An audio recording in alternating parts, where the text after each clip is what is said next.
السلام علیکم دوستو. آج میں جس مقصد سے حاضر ہوا ہوں وہ میں کچھ یہ نہیں بتانے کے لیے حاضر ہوا کہ جی کیا ہوا تھا سیالکوٹ میں. آپ سب نے دیکھ لی ہے. قسم سے میرے پاس کوئی اور فورم نہیں ہے. میں صرف اپنا یہ ایک اپنے دل کی آواز یا اپنے ایموشنز جو ہیں میں نے سمجھا کہ میرے پاس یہی ہے ایک میں اپنا مطلب ہے کہ بیان کر سکوں کسی فورم کے اوپر. یا کیا فورم کیا سمجھوں, میرے پاس کوئی اور سورس نہیں ہے کہ میں مطلب ہے کہ کوئی آواز اٹھا سکوں اس بربریت کے خلاف. اس کو حیوانیت کہیں, اس کو بربریت ظلم و ستم کہیں, یا جو میرے خیال میں ایسے الفاظ نہیں ہیں ہمارے پاس.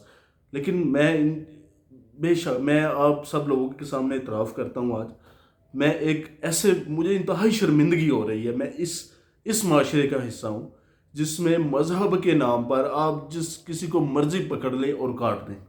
ٹھیک ہے, نہ ان لوگوں کے دین ایمان ہے یا نہ یہ مسلمان ہیں. اصل مجھے یہ بتائیں نا کتنے لوگوں کو آج تک ملاوٹ کے اوپر انہوں نے پھانسیوں پہ لٹکایا.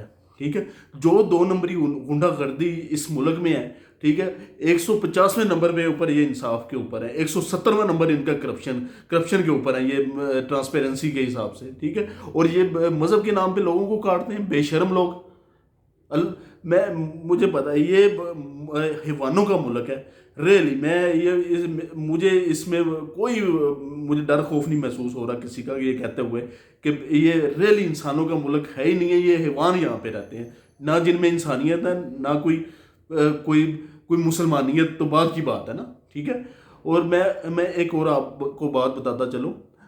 حدیث قدسی ہے, آپ صلی اللہ علیہ وسلم کا فرمان ہے کہ اللہ تعالیٰ نے فرمایا کہ اگر کسی ایک انسان کے قتل کے اوپر, ناحق قتل کے اوپر پوری دنیا کے لوگ شامل ہو جائیں تو میں پوری دنیا کو فنا کر دوں. ٹھیک ہے, اور بھی متعدد جگہوں پہ فرمایا جیسے کہ ایک انسان کا قتل پوری انسانیت کا قتل. اور یہ کوئی نئی بات نہیں ہے. پاکستان میں روز ہم پچھلی بات بھولتے ہیں, کوئی پھر گنڈوں کا ایک جتھا اکٹھا ہوتا ہے, وہ ہمارے مذہب کو بھی بدنام کرتا ہے, وہ ہمارے ملک کو بھی بدنام کرتا ہے. یار لعنت ہے تم لوگوں کے اوپر. کس طرح کے ہم دنیا میں ہم رہ رہے ہیں. بے شرمی کی انتہا ہوتی ہے. پھر آپ لوگوں کو جی اعتراض ہوتا جی ایف اے ٹی ایف میں ہمارا گرے لسٹ میں نام ہے جی, وہ نکل جی را نے سازش کر دی, وہ جی انڈیا نے سازش کر دی. بے شرمو, کبھی اپنے آپ کو شیشے میں بھی تو دیکھو کہ کس نے سازش کرتی. کبھی جی وہ انٹرنیشنل ٹیمز نہیں ہے آپ کے پاس. بھائی کسی نے کیا آپ کے پاس لینے آنا ہے؟ آپ انسان ہو, انسان کے ہلانے کی لائق ہو.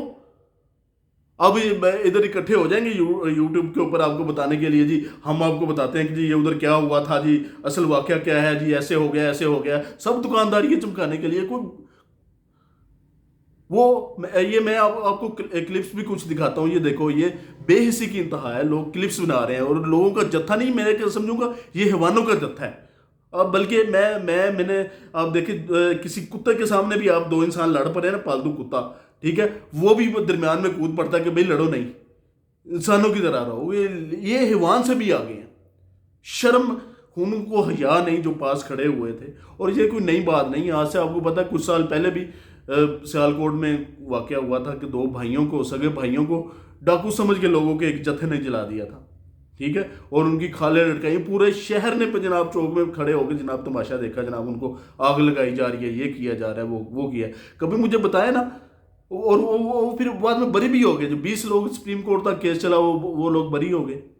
ٹھیک ہے, کبھی مجھے بتائیں بڑے آپ مذہب کے ٹھیکیدار ہیں, کبھی کسی کو ناانصافی کے اوپر آپ نے آواز اٹھائی. ٹھیک ہے, کبھی کسی کی ملاوٹ کے اوپر آپ نے الفاظ کوئی اٹھائی. کبھی آپ نے چھوٹے چھوٹے بچوں کے مدرسوں میں ریپ کرتے ہیں. کبھی ان سے نہ کوئی بچے محفوظ ہیں نہ کوئی بچی محفوظ ہیں. یہ بغیرت لوگ مذہب کے ٹھیکیدار بنے ہوئے ہیں. میں آپ کو بتا دوں, اب سب کو بتائیے, کوئی بتانے والی بات نہیں ہے. یہ ہمارا وہ ملک ہے جس کے پیچھے لاکھوں مسلمانوں نے قربانیاں دی ہیں. ٹھیک ہے, اپنی جانیں قربان کی ہیں. ٹھیک ہے, یہ چند جو لعنتی لوگ ہیں ہمارے, یہ ہمارے مذہب کو کبھی بدنام کرتے ہیں, کبھی کس طرح کی حرکتیں کر کے کبھی ابھی جتھا نکلے گا 2000 لوگوں کا, کبھی جب اسلام آباد جا کے بند کر دیتے ہیں مذہب کے نام پر. ٹھیک ہے, کبھی کیا یہ لوگ کر دیتے ہیں, کبھی پورا ملک جام کر دیتے ہیں. ٹھیک ہے, یہ اسلام ہے؟ ہمارے مذہب کو اسلام انہوں نے بدنام کیا ہوا ہے, ہمارے ملک کو انہوں نے بدنام کیا ہوا ہے. مجھے اب صرف فکر ہے صرف اپنے ملک کی ہے. ٹھیک ہے, تو یہ اب کس کا نام آئے گا؟ یہ چند ذلیل لوگ جو ہیں,